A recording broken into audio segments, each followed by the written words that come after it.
nandito tayo sa harapan ng ating mga idol legends. Mr. Ryan Aranya. Sagat na yan. And syempre. Dalawa. Hindi na yung kapit niya. Alright, again, Mr. Ryan Aranya. What's up, sir? And then syempre, idol JJ. The Fast. Syempre, The Kite. Cheers. Mr. Rico Marapar. So ngayon, meron lang ako sa kanilang question, guys. Kakaiba to. Gagawa sila ng top 5 nila sa NBA pero hindi ito yung normal na point guard, shooting guard. So ito na yung unang tanong. Sa handling, ball handling, sino ang top 1 nyo?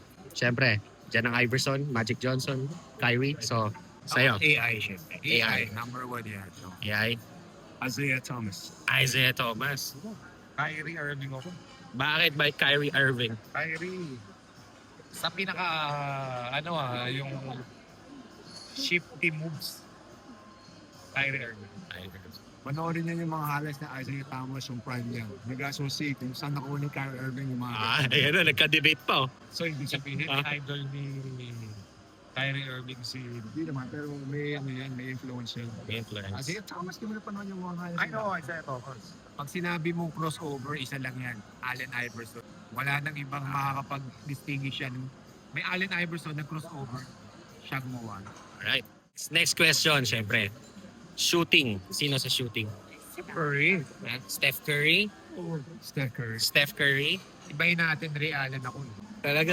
Well, lahat naman sila shooter, pero kasi Ray Allen, vintage yun, classic yan eh. Ito, Ray Allen. May bagong upcoming. Con Canepo. Saan team siya?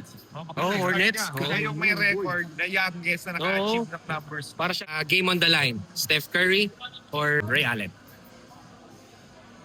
Si Steph Curry kasi sa kanyang gagaling yung bola eh. Okay. No, si Ray Allen kasi nag-aantay ng magki-create for him. So iba yun. So game on the line, syempre Steph Curry. Steph Curry. Nag-aantay niya mag-miss si LeBron.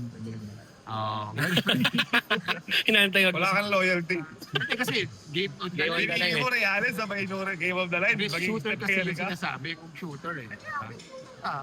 Pero game on the line. Tama. Okay. Steph Curry. Okay, next question. IQ. Sa lahat ng NBA players, sino pinakamataas or magaling? Game IQ. So, unahin na natin si Boss Rai. Si ano yan? Ako Jason Kidd ako. Jason Kidd. Jason Kidd. Okay. Magic Johnson. Magic Johnson. Okay, ito. MJ. MJ? Michael Jordan. Siyempre, the GOAT, no? Yeah. Oh, magaganda yung mga sagot nila. Pero kundi, pagkita mo yung kaibahan nun, pinili namin dalawa ni Rico parehas point guard. Pero pinili ni JJ guardia. Hindi mo pwedeng i-ano kung sino talaga yan. Okay, last two. Ito naman, defense. Pinakamagaling. Pwedeng defense, pwedeng malakas mangkasar lang. Dennis Rodman. Dennis Rodman, the worm.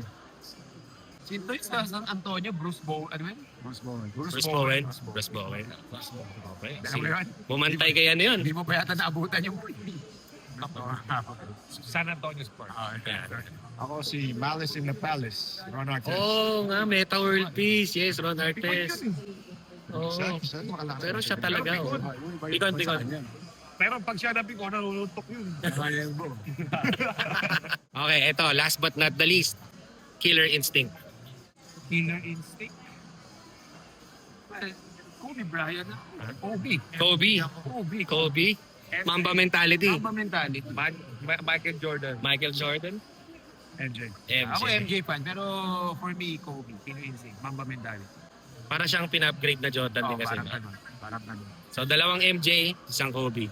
So, yun, ang top 5 nila. I sum it up. Lahat na sila yon PBA Moto Club. Ayun ang my birthday boy, Sherwin Cruz. Happy birthday to you. So, doon nagtatapos ang ating vlog. Okay, bye guys. PBA Moto Club. Amazing. Team Amazing.